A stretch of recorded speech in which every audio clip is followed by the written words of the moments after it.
అందరికీ నమస్తే. నేను మీ జర్నలిస్ట్ గొంగడి సీనన్న. మరి ఇల్లు కొంటున్నారా? జాగ్రత్త. మరి ఇల్లు కొన్న తర్వాత మరి రెంట్కి ఇచ్చేద్దాం, హ్యాపీగా వచ్చే రెంట్తో ఎంజాయ్ చేసుకుందాం అనుకుంటే పొరపాటే. మరి ₹1,00,000 నుంచి మొదలు పెట్టుకుంటే 70, 80, 90 కోటి రూపాయల వరకు ఈరోజు మరి గృహ నిర్మాణాలకు ఇన్వెస్ట్మెంట్ చేయడం జరుగుతుంది. మరి ఏంది సీనన్న, మరి ఫైనల్గా ఇక్కడ వరకు వెళ్ళిండే అంటే మీకు విజువల్లో ఒక బిల్డింగ్ అయితే చూపిస్తా. ఈ బిల్డింగ్ మాత్రం ఫర్ సేల్కు లేదు. మరి ఒక మహిళ, ఒంటరి మహిళ ఎంతో కష్టపడి తన పిల్లల కోసం కొన్నటువంటి నివాసం. మరి చివరిగా కొన్న తర్వాత ఏమైందంటే మరి ఖాళీగా ఉంటే ఏమొస్తుంది, ఒక రెంట్కి ఇస్తున్నాను, ఇంత మంత్లీకి డబ్బులు వస్తాయని చిరు ఆలోచనతో మరి ఒక బిల్డింగ్ రెంట్కి ఇవ్వడం జరిగింది. రెంట్కి తీసుకున్నటువంటి వ్యక్తి మరి నేను అడ్వకేట్ని, నేను కిరాయి కూడా ఇవ్వను, ఖాళీ చేయను, ఏం చేస్తావో చేసుకో అని చెప్పేసి ఒక ఒంటరి మహిళను ఇబ్బందికి గురి చేయడం జరుగుతుంది. మరి పూర్తి వివరాలు ఆ మహిళనే అడిగి తెలుసుకునే ప్రయత్నం చేద్దాం. అమ్మ నమస్తే. నమస్తే అండి. ఏం పేరమ్మా మీ పేరు? వినీషా అండి. వినీషా, ఏం చేస్తుంటారమ్మా మీరు? నేను గవర్నమెంట్ ఎంప్లాయీ అండి, రైల్వేలో. ఏమైందమ్మా ఇంతకు, ఏమైంది, ఏం ప్రాబ్లం ఉంది, ఎందు గురించి మరి మీడియాను అప్రోచ్ కావడం జరిగింది? సార్, ఒంటరి అయ్యి అక్కడి నుంచి కష్టపడి కొనుక్కున్న ఇల్లు నేను 2023లో కొన్న తర్వాత నేను American township sir, American township కొన్న తర్వాత అది అలాగే పెట్టాను. కానీ మళ్ళీ కిరాయికి ఇవ్వమనేసి ఇప్పుడున్న అతను వచ్చి అప్రోచ్ అయ్యాడు, మన తెలిసిన ఒక బ్రోకర్ ద్వారా. ఆయన మంచి వ్యక్తి, ఆయన ద్వారానే ఇల్లు కొనడం జరిగింది. ఆయన తీసుకొని నాకు 2-3 పిల్లలు ఉన్నారు. ఇల్లు ఎప్పుడు కొనుక్కున్నామా మీరు? 2023లో సార్. 2023 ఎంతకు తీసుకురు ఇల్లు? 63కి తీసుకున్నాం సార్. 63 లక్షలకు. అవును సార్, 63 lakhs. అది అట్లాగే పెట్టాము. లేదు సార్, లోన్ తీసుకున్నాను సార్. లోన్ నాకు ఎంత లేదు కదా సార్, నేను కొంత డబ్బులు కట్టాను, ఇంకా లోన్ తీసుకున్నాను సార్. లోన్ మీదనే లోన్ కట్టుకోవాలి సార్. ఇంకా నాకు 2 పిల్లలు సార్, వాళ్ళు నా మీదనే ఆధారపడి ఉన్నారు. నేను కష్టపడితేనే జరుగుతుంది, కష్టపడిన పైసలు సార్. ఇది ఇతను రెంట్ కావాలని వచ్చి ఉండడం మొదలు పెట్టాడు. నేను అప్పటికి వద్దన్నాను. సమీర్ అలీ సార్, వాళ్ళ వైఫ్ పేరు రూహి. ఆయన ఏమన్నాడంటే, నేను అడ్వకేట్ని, ఇంకా మా వైఫ్ ఏమో వెటనరీ డాక్టర్ అని చెప్పాడు సార్. సరే, మంచి అంటే బ్యాక్గ్రౌండ్ బాగుంది కదా, సొసైటీ వాళ్ళకి మేనర్స్ అన్ని తెలిసి ఉంటాయి అనుకొని ఇంకా నేను అన్నాను 3 months ఉండండి, తర్వాత చూద్దాం, ఎందుకంటే నాకు కూడా అవసరం అన్నా. అడ్వకేట్ అంటేనే ప్రజలకు న్యాయం చేస్తాడని అనుకున్నాను సార్. ఆ నమ్మకంతో ఇచ్చినాను సార్. ఆ నమ్మకంతోనే నేను అడ్వకేట్ని, నేను వేరే కేసులు కూడా నేను న్యాయం చేసే మనిషిని, ఎవరికైనా అన్యాయం జరిగితే ఊరుకొని అన్ని మాటలు మాట్లాడాడు సార్. మాట్లాడేసి ఉంటానని చెప్పాడు.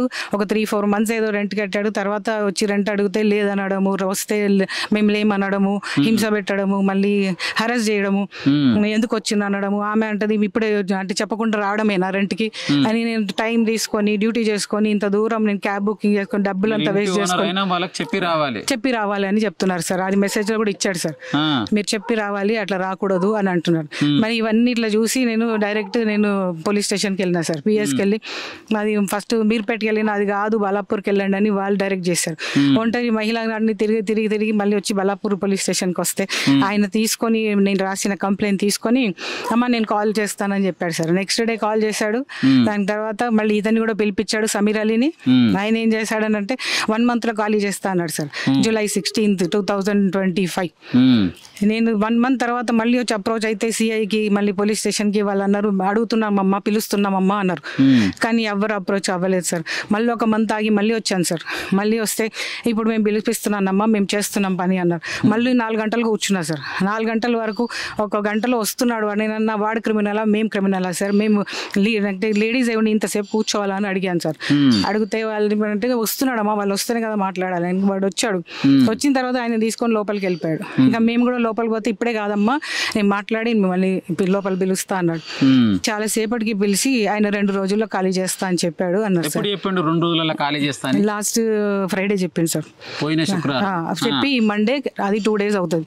మండే మార్నింగ్ కాల్ చేయమన్నాడు సార్. మండే మార్నింగ్ కాల్ చేస్తే, అమ్మ నేను చెప్తున్నాను, నాకు వేరే పనులు ఉన్నాయి అని సీఏ అన్నారు సార్. నాకు వేరే పనులు ఉన్నాయి, నాకు టైం పడుతుంది, ఫస్ట్ తర్వాత చూద్దామంటే, నిన్న రెంట్ కూడా లేదు సార్, ఏమీ లేదు, మేమే వచ్చి అక్కడ ఉంటాం సార్. ఇంకా ఎందుకంటే మేము అక్కడ సిటీలో రెంట్ ఇచ్చుకొని ఉన్నాం, మేము వచ్చేస్తాం సార్. ఇంకా ఈ బాధ నేను భరించలేను, అప్పు చేసిన సార్ రెంట్ మళ్ళీ లోన్ కట్టడానికి, ప్లీజ్ నాకు ఏదో న్యాయం చెయ్యండి అని అడిగాను సార్. అయితే ఆయన మీరు ఫోన్ చేయమ్మా అన్నాడు. ఫోన్ చేసి అడిగితే ఇప్పుడు మేము బిజీగా ఉన్నాం ఫస్ట్ తర్వాత అన్నాడు. మరి ఒక్కసారి పిలిపించి 5 నిమిషాలు మాట్లాడండి సార్, అట్లా రాపించుకొని ఎప్పుడు ఖాళీ చేస్తాడని చెప్పండి అని అది కూడా బతిమలాడితే ఇప్పుడు లేదమ్మా మేము బిజీగా ఉన్నాం. ఈ రోజు కూడా నేను ఫోన్ చేశాను పొద్దున అంటే ఫోన్ ఎత్తలేదు సార్. అందుకని ఇంకా నేను అంటున్నారు కదా హరాస్మెంట్ చేస్తున్నాడు అండి, ఏమన్నా హరాస్మెంట్ చేసిండు, ఎట్లా చేసిండు? మెసేజ్లు ఇచ్చాడు సార్. ఈ మెసేజ్లో ఏముందనంటే ప్లీజ్ వెకేట్ దిస్ హౌస్ అని చెప్తే అయితే ఇట్లా ఏముందనంటే local leaders, police or mediators can't sort this problem, only you and I can close this matter amicably. Trust me, fruitful discussion awaits if we meet privately. No need to come all the way. We can meet somewhere outside at your convenience. Please let me know when suits you. అని ఇలా message ఇస్తే దానికి నేను ఇంకా reply ఇదే ఇచ్చాను sir. Only amicable peaceful conveniences you vacate from my house at the earliest అని ఇచ్చాను సార్. ఇలాంటిదన్నీ ఒక్కసారి ఇవ్వండి. సో ఒక్కసారి చూడండి ఎంత ఘోరమైన మెసేజ్ అంటే, దయచేసి ఒక ఒంటరి మహిళ ఉండి నా ఇంటి నుంచి మీరు రెంట్ ఇవ్వనప్పుడు ఖాళీ చేయండి అని చెప్పేసి ఫోన్ చేస్తే రెస్పాన్స్ ఉండదు, మెసేజ్ చేస్తే తను పెట్టిన మెసేజ్ ఏంటంటే దయచేసి ఏ లోకల్ లీడర్స్ వచ్చినా మీడియేటర్స్ వచ్చినా మన ప్రాబ్లం సాల్వ్ చేయలేడు. Local leaders, police, mediators can't sort this out. Only I can close this matter amicably. Trust me, fearful discussion awaits from the meet privately. No need came all the way. We can't meet somewhere outside your convenience. ఒక్కసారి చూసిరా ఎంత ఘోరమైన reply ఇది. ఒక advocate అయ్యి ఉండి ఒక మహిళకు ఈ విధంగా ప్రైవేట్ ప్లేస్లో కలుద్దామని చెప్పేసి మెసేజ్ చేసిండు. మరి ఇంత ఘోరంగా మరి రెంటుకున్నటువంటి వ్యక్తి అడ్వకేటా లేక మరి ఇంతకి ఏం చేస్తున్నాడు? అడ్వకేట్ అయితే మరి ఇతరులకు అన్యాయం జరిగితే న్యాయం చేసే విధంగా అడ్వకేట్లు ఉంటారు, కానీ అడ్వకేట్ అయ్యుంటే మరి అడ్వకేట్ రూపంలో ముసుకేసుకుంటూ అర్థం కాని పరిస్థితి. మరి ఏది ఏమైనా కూడా మరి బాలాపూర్ పోలీసులే కావచ్చు, మరి తెలంగాణలో ఉన్న పోలీసులు కావచ్చు, మహిళలకు ఎక్కడ కూడా ఏ సమస్య ఉన్నా ముందుకొచ్చి తక్షణమే తీర్చడానికి సిద్ధంగా ఉన్నామని చెప్పేసి మరి ఎన్నో మీడియాలలో కూడా తెలియజేయడం జరిగింది. ఈ సంఘటనపై మరి స్థానికంగా ఉన్నటువంటి పోలీస్ అధికారిని అడిగి తెలుసుకునే ప్రయత్నం చేద్దాం. సార్ నమస్తే సార్. హలో సార్ నమస్తే సార్. ఏం లేదు సార్, ఈ మన అమెరికా టౌన్షిప్లో ఒక అడ్వకేట్ ఒక మహిళది ఇంట్లో రెంట్కుండి, హలో చెప్పు. ఒక అడ్వకేట్ ఒక మహిళ ఇంట్లో రెంట్కుండి ఆమెను బాగా ఇబ్బంది పెడుతున్నాడంట సార్. మరి మీ దృష్టికి వచ్చిందా సార్ ఈ విషయం? ఇది అది సివిల్ మ్యాటర్, దాంట్లో మనం ఇన్వాల్వ్ కానికే లేదు సార్. వాళ్ళ కోర్టు నుంచి వికెట్ చేయించుకోవాలి. కోర్టులో పోతే వికెట్ పిటిషన్ వేసుకుంటే దాని ఆర్డర్ వస్తుంది, అప్పుడు మనం పోలీస్ ప్రొటెక్షన్ ఇస్తాం సార్. అంటే ఇప్పుడు సామాన్యంగా నేనేం అడుగుతున్నా అంటే, న్యాయంగా ఒక అడ్వకేట్ అయ్యి ఉండి కూడా ఈ విధంగా ఒక ఒంటరి మహిళను ఇబ్బంది పెట్టడం ఇది ఎంతవరకు కరెక్ట్ సార్? ఇది అందుకనే పోయి ఒకసారి మన బార్ కౌన్సిల్ దాంట్లో ఒకసారి కంప్లైంట్ చేయమని సార్. తప్పకుండా సార్. సో ఇది మరి ఏదేమైనా కూడా స్థానికంగా ఉన్నటువంటి సిఐ గారికి కాల్ చేయడం జరిగింది. మరి ఒక అడ్వకేట్ అని చెప్పేసి వాళ్ళు కూడా కొంచెం స్టెప్ బ్యాక్ వేయడం జరుగుతుంది. సో ఏది ఏమైనా కూడా అడ్వకేట్ రూపంలో ఉండి ఇలాగ సామాన్య ప్రజలను ఇబ్బంది పెడుతున్న ఈ యొక్క మరి అతని పేరైతే నాకు క్లియర్గా తెలియదు. ఫైనల్గా ఆ మహిళకు న్యాయం చేసే వరకు, న్యాయం జరిగే వరకు పోరాటం చేస్తూనే ఉంటాం. మరి చూద్దాం అమ్మ, ఫైనల్గా మీరు ఏం న్యాయం కోరుతున్నారమ్మా? నాకు ఇల్లు ఖాళీ కావాలి సార్. ఇప్పుడు దాకా 1,50,000 దాకా రెంట్ ఇవ్వలేదు.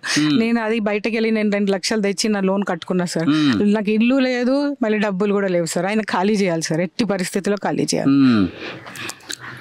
సో రైట్, చూసిరు కదా మరి ఒక ఒంటరి మహిళని చూసుకొని మరి ఫస్ట్ వచ్చేటప్పుడు స్మూత్గా ఎట్లా అంటే మరి అక్క చెల్లె అంటారు, తర్వాత ఇన్ అయిపోయిన తర్వాత తనకు ఎవరు దిక్కుముక్కు లేరని చెప్పేసి ఈ విధంగా ఒక అడ్వకేట్ ఒక మహిళని ఇబ్బంది గురి చేస్తూ మరి ఇల్లుని కబ్జా చేసే ప్రయత్నం చేస్తున్నాడని చెప్పేసి క్లియర్గా చెప్పొచ్చు.